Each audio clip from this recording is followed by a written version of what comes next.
Welcome to exam सहपाठी। आज के इस हिस्ट्री के प्रैक्टिस सीरीज 13 में हम लोग दक्षिण के राज्यों को थोड़ा सा देखेंगे और दिल्ली सल्तनत का जो विघटन है यानी कि आपके सैयद और लोदी वंश के बारे में कुछ क्वेश्चंस देखेंगे। उसके अलावा आपके दक्षिण के राज्य भी थोड़े से इंपॉर्टेंट है, बहमनी साम्राज्य और विजयनगर साम्राज्य, उससे भी कुछ क्वेश्चंस देखेंगे। ठीक है, इसी में शामिल। तो पहला क्वेश्चन देखते हैं कि सैयद वंश का संस्थापक कौन था। तो ये आपको पता है कि सैयद वंश का संस्थापक कौन था। गाजी मलिक, बहमन शाह, खिज्र खां या फिर जौना खां। तो जौना खां के बारे में आपको पिछले वाले में बताया गया था। ठीक है, तो जो आपके सैयद वंश का संस्थापक था ये था आपका ऑप्शन नंबर सी। ठीक है, तो खिज्र खां जो था ये किसका संस्थापक था? सैयद वंश का संस्थापक था। और इसने सैयद वंश की संस्थापना किस सन में की, ये भी इंपॉर्टेंट है। तो 1414 ईस्वी में सैयद वंश की स्थापना खिज्र खां ने की। ठीक, तो सैयद वंश का संस्थापक ये आपके खिज्र खां था। अगला देखते हैं क्वेश्चन, निम्नलिखित में से कौन सा दिल्ली सल्तनत का अंतिम वंश था? तो सबसे लास्ट में कौन सा वंश था जिसके बाद दिल्ली सल्तनत का अंत हो गया और मुगल साम्राज्य भारत में स्थापित हुआ? तुगलक वंश, लोदी वंश, सैयद वंश या फिर खिलजी वंश। तो खिलजी वंश तो आपका पहले ही था। ठीक है, फिर आपका जो है तुगलक वंश था, उसके बाद जो है आपका सैयद वंश था। जो सबसे लास्ट वंश था वो कौन था? वो था आपका लोदी वंश। तो सबसे अंतिम वंश कौन सा था? तो सबसे अंतिम वंश था आपका लोदी वंश। ठीक, तो लोदी वंश जो था इसकी स्थापना किसने की थी? एक क्वेश्चन आपसे ये भी पूछा जाता है, तो मैंने इसी में शामिल कर दिया। ये आप याद रख लीजिएगा कि लोदी वंश की स्थापना की थी बहलोल लोदी ने। ठीक है, बहलोल लोदी ने लोदी वंश की स्थापना कब की थी? 1451 ईस्वी में। अभी आपको बताया गया सैयद वंश की स्थापना 1414 ईस्वी में की गई। बहलोल लोदी ने लोदी वंश की स्थापना की 1451 ईस्वी में। और ये भी क्वेश्चन पूछा जाता है कि पहली अफगानी सत्ता यानी कि जो अफगान सरदार थे, इसके पहले जो है आपके सब कौन थे? वो सब आपके तुर्क थे। ठीक है ना। पहली बार अफगानी सत्ता जो है दिल्ली सल्तनत में कब बनी? तो ये जो है लोदियों के शासनकाल में बनी। ये जो लोदी थे आपके, ये सभी जो है अफगान पठान थे। ठीक है ना। बहलोल लोदी दिल्ली में प्रथम अफगान राज्य का संस्थापक था। ठीक, यहाँ पे देखिए मैंने इसको लिख भी दिया, आप याद रखिएगा। और सुल्तान बनने से पहले वह लाहौर और सरहिंद का सूबेदार था। तो सुल्तान बनने के पहले जो है बहलोल लोदी कहाँ का सूबेदार था? तो वो था लाहौर और सरहिंद का सूबेदार। तो ये सारे पॉइंट्स आप याद रखना, ये सारे पॉइंट्स पे एक एक क्वेश्चन आपसे बन जाते हैं। ठीक है, इसीलिए क्वेश्चंस के नंबर मेरे जो है सीरीज में कम रहते हैं। दिल्ली सल्तनत का अंतिम शासक कौन था? तो दिल्ली सल्तनत का अंतिम शासक, अभी आपको बताया गया दिल्ली सल्तनत का अंतिम वंश कौन था। तो वंश कौन था? तो वंश तो लोधी वंश था। तो बहलोल लोधी नहीं, बहलोल लोधी तो इसकी स्थापना करता है लोधी वंश की। उसके इब्राहिम लोधी, सिकंदर लोधी या फिर फिरोज शाह तुगलक। तो आप सब जानते हैं कि बाबर और इब्राहिम लोधी के बीच में युद्ध हुआ था 1526 ईस्वी में, पानीपत का प्रथम युद्ध। तो सबसे अंतिम शासक जो दिल्ली सल्तनत का हो गया वो कौन हो गया? वो हो गया आपका इब्राहिम लोदी। ठीक है, तो बहलोल लोदी के बाद सिकंदर लोदी बैठा था और सबसे लास्ट जो शासक बना था वो कौन था? वो आपका इब्राहिम लोदी था। ठीक, तो इब्राहिम लोदी 1526 ईस्वी में पानीपत के प्रथम युद्ध में बाबर ने, देखिए इब्राहिम लोदी तो दिल्ली सल्तनत का अंतिम शासक हो गया। ठीक, और 1526 ईस्वी में जब पानीपत का प्रथम युद्ध होता है तो बाबर ने लोदी वंश के अंतिम शासक, जिसका नाम क्या है? इब्राहिम लोदी है, इसको पराजित करके मुगल वंश की स्थापना की। ठीक, तो यहाँ पे आपका इसके पराजय के साथ ही दिल्ली सल्तनत का अंत हो जाता है, लोदी वंश के इब्राहिम लोदी के पराजय के साथ ही। और एक नया वंश की स्थापना होती है जो है आपका मुगल वंश। ठीक है, तो 1526 ईस्वी पानीपत का प्रथम युद्ध, बाबर और इब्राहिम लोदी, ये आप याद रखना। और इब्राहिम लोदी जो है दिल्ली सल्तनत का अंतिम शासक बोल दीजिए, या फिर आप ये भी कह सकते हैं कि लोदी वंश का अंतिम शासक कौन था? तो वो था इब्राहिम लोदी। आगरा शहर का निर्माण किसने कराया था? तो आगरा शहर का निर्माण किसने कराया? कुतुबुद्दीन ऐबक ने, इब्राहिम लोदी ने, सिकंदर लोदी या फिर अकबर ने किया था? चलिए बताइए, कमेंट कीजिए इसको, तब उसके बाद देखें। कमेंट करिए, हाँ अरे करिए जल्दी। ठीक है, नहीं करेंगे ठीक है, मत करिए, तब बता दे रहा हूँ। तो इसका जो है किया था सिकंदर लोदी ने। ठीक है ना, तो आगरा शहर का निर्माण किसने कराया था? सिकंदर लोदी ने। सिकंदर लोदी ने इसका निर्माण कब कराया था? ये सन भी इंपॉर्टेंट है, तो ये 1504 जरूर याद रखना। ठीक है, 1504 में जो है आगरा शहर की स्थापना सिकंदर लोदी ने कराई थी। और ये भी एक क्वेश्चन बनता है कि किसने अपनी राजधानी सबसे पहले दिल्ली से आगरा स्थानांतरित की? तो अपनी राजधानी दिल्ली से आगरा स्थानांतरित किसने की थी? तो वो भी की थी सिकंदर लोदी ने। तो सिकंदर लोदी ने आगरा नामक शहर की स्थापना की और उसके बाद अपनी राजधानी दिल्ली से कहाँ लेके चला गया? तो वो लेके चला गया आगरा में। ठीक है, क्वेश्चन नंबर 5 देखिए। 5 में अभी आपको जौनपुर के बारे में पिछले वाले वीडियो में आपको एक दो क्वेश्चन मैंने आपको बताए थे कि जौनपुर की स्थापना किसने की थी, तो किसने की थी, तो वो की थी फिरोज शाह तुगलक ने। जौनपुर का शाही किला किसने बनवाया था, तो वो भी किसने बनवाया था, फिरोज शाह तुगलक ने। और जौनपुर के सरकी शासक को पराजित करके अपने अधीन किसने किया था, तो इसका आंसर आप बताइए कि कौन था, फिरोज शाह तुगलक, बहलोल लोदी, सिकंदर लोदी या फिर इब्राहिम लोदी। तो ये जौनपुर के सरकी शासक को जिसने पराजित किया था वो था आपका बहलोल लोदी। ठीक है ना, तो बहलोल लोदी ने जो है जौनपुर के सरकी शासक को पराजित करके अपने अधीन किया था। तो बहलोल लोदी ने कब इसको पराजित किया था, 1479 ईस्वी में। ठीक है, 79 ईस्वी में जौनपुर पर आक्रमण करके वहाँ का जो सरकी शासक था, उस समय जब बहलोल लोदी ने जब आक्रमण किया था, उस समय हुसैन शाह सरकी जो था वो जौनपुर का शासक था, उसको पराजित करके बहलोल लोदी ने अपने राज्य में मिला लिया, क्योंकि उस समय जो जौनपुर था वो एक स्वतंत्र राज्य हुआ करता था। ठीक है, तो उसको जो है पराजित करके उसे भी अपने राज्य में मिला लिया, किसने, बहलोल लोदी ने। गुलरुखी नाम से कविताएं कौन सा सुल्तान लिखता था, तो एक कविताएं भी लिखता था एक सुल्तान लोदी वंश का, तो गुलरुखी के उपनाम से लिखता था कौन, सिकंदर लोदी। ठीक है ना, तो सिकंदर लोदी जो है ये गुलरुखी के उपनाम से क्या कविताएं भी लिखा करता था। इसके अलावा आपसे पूछा जाता है कि मुहर्रम में ताजिया निकालने पर प्रतिबंध किसने लगाया था, तो मुहर्रम पर ताजिया निकालने पर प्रतिबंध लगाया था सिकंदर लोदी ने। तो सिकंदर लोदी गुलरुखी नाम से कविताएं लिखा करता था और सिकंदर ने जो है मुहर्रम पर ताजिया निकालने से प्रतिबंध लगा दिया था। ठीक है, अगला देखते हैं क्वेश्चन नंबर 7। गजे सिकंदरी नामक भूमि मापन प्रणाली किसने शुरू की, तो गजे सिकंदरी, अब आप सिकंदरी है तो आप याद रखना सिकंदर किसी सिकंदर नहीं किया होगा। अलाउद्दीन खिलजी, ये आपको क्या, ये अपने आप को क्या कहता था, सिकंदर सेकंड, या फिर जो है सिकंदर सानी कहता था। ठीक है, या फिर सिकंदर महान, तो जिसने जो है राजा पुरु के साथ युद्ध लड़ा था, या फिर फिरोज तुगलक, या फिर सिकंदर लोदी। तो गजे सिकंदरी जो था ना, तो ये इसका जो है भूमि मापन प्रणाली थी, इसको जो है सिकंदर लोदी ने शुरू किया था। ठीक है, तो गजे सिकंदरी को किसने स्टार्ट किया था, सिकंदर लोदी ने स्टार्ट किया था। और इसकी लंबाई कितनी होती थी, तो ये होती थी 30 इंच की। ठीक है, 30 इंच की इसकी लंबाई होती थी। गजे सिकंदरी की भूमि पैमाइश प्रणाली थी ये। अगला क्वेश्चन देखते हैं, क्वेश्चन नंबर 8। निम्नलिखित में से कौन सा सही सुमेलित नहीं है, तो मच्छेंद्र क्या थे, वैद्य या चिकित्सक, जोग जर्राह, जर्राह का मतलब हो गया आपका शल्य चिकित्सक, वैद्य का मतलब चिकित्सक होता है। बर्नी क्या थे, पीर थे, सूफी धर्म के उपदेशक थे, या फिर और ये आपका मोइनुद्दीन चिश्ती क्या है, सूफी संत। तो बताइए इसमें से कौन सा सही सुमेलित नहीं है। ठीक है, कौन सा एक गलत है, तो मच्छेंद्र आपके वैद्य या फिर चिकित्सक थे, ये आपके सही है। ये सब सल्तनत कालीन थे, ये आपके जो है यूपी बोर्ड्स के बुक में दिए गए हैं, तो आप याद रखना इनको जरूर। ठीक है, ऐसा नहीं कि बस खाली ये मजे के लिए लिखा गया है। जोग जो है ये जर्राह थे, जर्राह का मतलब क्या होता है, जर्राह का मतलब उस समय होता था शल्य चिकित्सक। ठीक है, जोग जो है शल्य चिकित्सक थे, मच्छेंद्र क्या थे, मच्छेंद्र आपके चिकित्सक थे। और आपका मोइनुद्दीन चिश्ती जो थे ये आपके सूफी संत थे। ठीक है, मोइनुद्दीन चिश्ती जो है सूफी संत थे। लेकिन जो ये बर्नी है ना, बर्नी ये आपका, ये वाला आपका गलत है, यही सही सुमेलित नहीं है, इसीलिए ये वाला सही है, सी नंबर। बर्नी जो है एक प्रसिद्ध विद्वान था। ठीक, तो ये आपका, इसका जो सही आंसर है ये आपका सी नंबर है, क्योंकि यही वाला आपका गलत है, इसीलिए ये सही है। तो बर्नी एक प्रसिद्ध विद्वान था।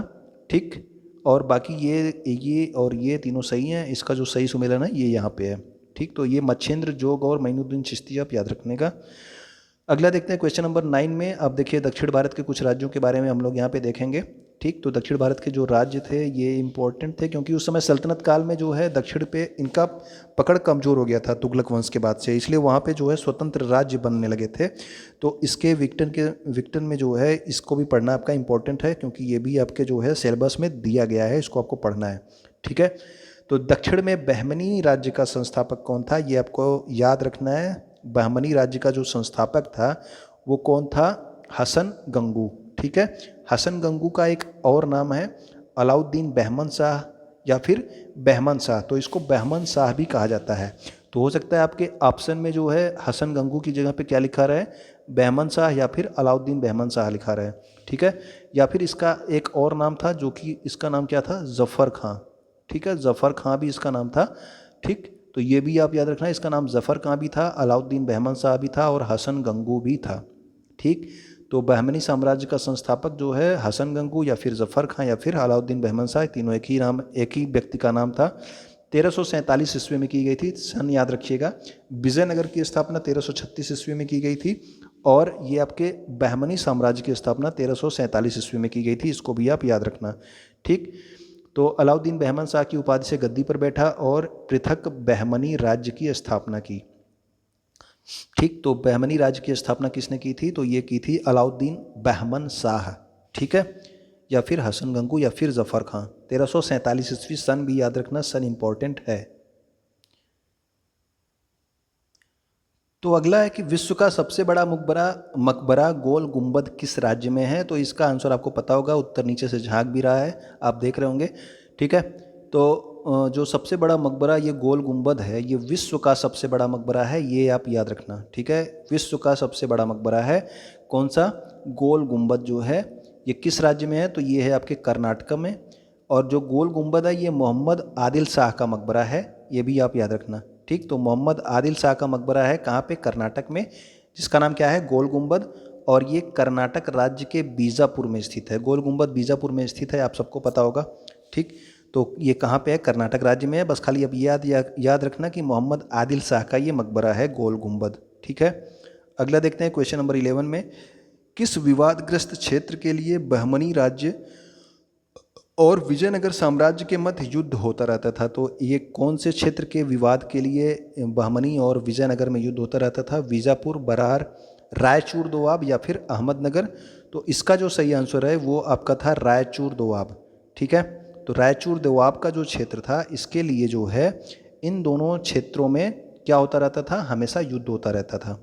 ठीक है, और रायचूर दोआब किन नदियों के बीच में स्थित था? तो ये जो था स्थित, ये आपके तुंगभद्रा और कृष्णा नदियों के बीच में स्थित था। तो रायचूर दोआब याद रखना आप लोग कि रायचूर दोआब कृष्णा और तुंगभद्रा नदियों के बीच का क्षेत्र था। और इसी क्षेत्र के लिए दोनों साम्राज्य यानी कि आपके बहमनी साम्राज्य, ठीक, बहमनी और विजयनगर के बीच में युद्ध होता रहता था। ठीक है, तो ये आप याद रखना, कृष्णा और तुंगभद्रा नदियों के बीच का क्षेत्र क्या था? रायचूर दोआब। क्वेश्चन नंबर 12 देखते हैं। कृष्णदेव राय का संबंध किस राजवंश से था? तो कृष्णदेव राय जो है ये विजयनगर के सर्वश्रेष्ठ शासक थे। अगर आपसे पूछा जाए कि विजयनगर का सर्वश्रेष्ठ शासक कौन था पूरे जो है हर सम्राटों में, तो वो थे आपके कृष्णदेव राय। और इनका संबंध किस राजवंश से था? तो ये आपके तुलुव राजवंश से थे। ठीक है, संगम जो था ये जब विजयनगर साम्राज्य की स्थापना हुई थी तो जो पहला वंश था वो कौन सा था? वो संगम ही था। लेकिन जो कृष्णदेव राय हैं इनका संबंध जो है ये तुलुव वंश से है। ठीक है, तो तुलुव वंश से संबंधित है ये आपके कृष्णदेव राय। और कृष्णदेव राय विजयनगर साम्राज्य के महानतम शासक थे। ठीक है, तो पूरे विजयनगर साम्राज्य के इनका संबंध किससे है? तो संबंध आपके तुलुव वंश से है। क्वेश्चन नंबर 13 में देखते हैं। तेलुगु साहित्य के अष्टदिग्गज कवि किसके दरबार में थे? तो ये जो है इम्पोर्टेंट, आप याद रखना कि जो ये अष्टदिग्गज थे ना, ये सभी कवि थे। और ये किस जो है साहित्य के कवि थे? तो ये सब तेलुगु साहित्य के कवि थे, अष्टदिग्गज। और ये सभी जो है कृष्णदेव राय के दरबार में रहा करते थे। ठीक है, तो अष्टदिग्गज किसके दरबार में रहा करते थे? ये क्वेश्चन पूछा जाता है। कृष्णदेव राय के अष्टदिग्गज क्या थे? ये सब कवि थे। किस भाषा के कवि थे? तो ये सब तेलुगु भाषा के कवि थे, ये भी याद रखना। ठीक है, तो कृष्णदेव राय इसका सही आंसर हो गया। और कृष्णदेव राय के शासनकाल में इसके शासनकाल को तेलुगु साहित्य का स्वर्ण युग कहा जाता है। तो कृष्णदेव राय के शासनकाल को क्या बोला जाता है? तेलुगु साहित्य का स्वर्ण युग। और इसके जो है दरबार में क्या थे? अष्टदिग्गज कवि थे, वो भी तेलुगु साहित्य के। कृष्णदेव राय ने आंध्र भोज की उपाधि धारण की थी। तो ये आप उपाधि जरूर याद रखना, आंध्र भोज की उपाधि किसकी थी? तो ये आपकी उपाधि थी कृष्णदेव राय की। ठीक है, तो आंध्र भोज की उपाधि किसने धारण की थी? कृष्णदेव राय को। कृष्णदेव राय ने। और तेलुगु साहित्य का स्वर्ण युग किसका कॉल था? तो वो था आपका कृष्णदेव राय का। अष्टदिग्गज कवि जो है, जो तेलुगु साहित्य के थे, किसके दरबार में थे? वो भी कृष्णदेव राय के दरबार में रहते थे। ठीक है, कभी कभी क्लासेज आप लोग सुने होते हैं ना, तो एग्ज़ाम में क्या होता है कि एग्ज़ाम में आपको क्वेश्चन देखने के बाद याद आ जाता है। जैसे आंध्र भोज आपको अभी नहीं याद होगा, हाँ, अगर याद नहीं होगा तो एग्ज़ाम में आपके सामने आएगा तो आपको पता चल जाएगा कि हाँ, इसका आंसर मैंने सुना था कि कृष्णदेव राय था। तो इस तरह से भी कई चीज़ें आपके माइंड में रह जाती हैं और आप जो है इसका आंसर सही कर ले जाते हैं। तो इसीलिए सुनना भी इम्पोर्टेंट है। विजयनगर साम्राज्य का संस्थापक कौन था? तो विजयनगर साम्राज्य का संस्थापक आ गया पूछने के लिए, तो ये आप सबको पता है, हमेशा पूछा जाता है, हरिहर और बुक्का। तो हरिहर और बुक्का ने इसकी स्थापना कब की थी? सन इंपॉर्टेंट है। सन आपका है 1336 ईस्वी में। विजयनगर साम्राज्य की स्थापना हरिहर तथा बुक्का ने 1336 ईस्वी में।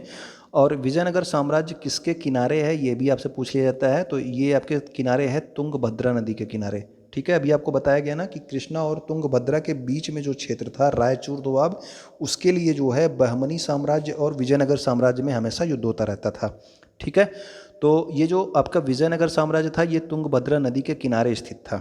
ठीक, और यह वंश जो है संगम वंश कहलाया, क्योंकि हरिहर और बुक्का के पिता का नाम जो है संगम था, इसीलिए इन्होंने इस वंश का नाम क्या रखा, जो विजयनगर साम्राज्य की स्थापना की उस वंश का नाम रखा गया संगम वंश। तो पहला वंश क्या था विजयनगर साम्राज्य का? संगम वंश था। 1336 ईस्वी में हरिहर और बुक्का ने तुंगभद्रा नदी के किनारे, और इसकी राजधानी आपसे पूछ ली जाती है कि विजयनगर की राजधानी क्या थी? तो विजयनगर की राजधानी आपको याद रखना हस्तिनावती आपको दिया जा सकता है ऑप्शन में, या फिर हम्पी। वर्तमान में ये इसका नाम हम्पी है, लेकिन प्राचीन नाम क्या था? हस्तिनावती। तो विजयनगर साम्राज्य की राजधानी है उसका नाम है हस्तिनावती या फिर हम्पी।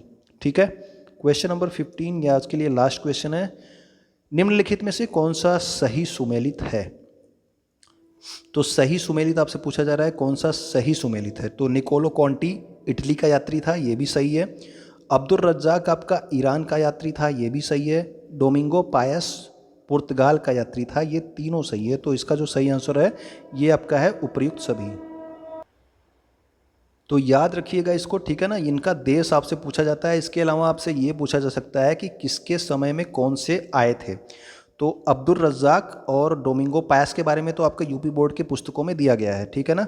निकोलो कॉन्टी भी आप याद रखना देवराय प्रथम के समय में आया था।